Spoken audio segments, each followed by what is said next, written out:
Assalomu alaykum. Ushbu loyiha Agrobank hamkorligida Surxondaryo viloyati Denov tumani Cho'ntosh mahalla fuqarolar yig'inida 103 va 106 sonli konturda amalga oshirilmoqda. Bu yerda osh lavlagi ekilgan. Maydon hajmi 10 gektardan iborat. Uzunligi 500 metr, bo'yiga 200 metr. Bu yerdagi ekinlar zamonaviy usullar bilan parvarishlanmoqda. Hozirda ekinlar unib chiqqan holatida. Ekinlarni yetishtirish 90 kun davom etadi. Yetishtirish jarayonida sug'oriladi, tabiiy va mineral o'g'itlar bilan oziqlantiriladi. Ushbu loyihaga 22 ta dehqon xo'jaliklari biriktirilgan.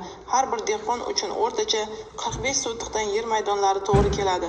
Loyihani samarali amalga oshirish uchun lider tadbirkor Cho'ntosh Agro Eksport tomorqa xizmati mas'uliyati cheklangan jamiyati biriktirilgan. Ushbu loyiha bo'yicha har bir gektardan 40 tonnadan jami 400 tonna hosil olish rejalashtirilgan.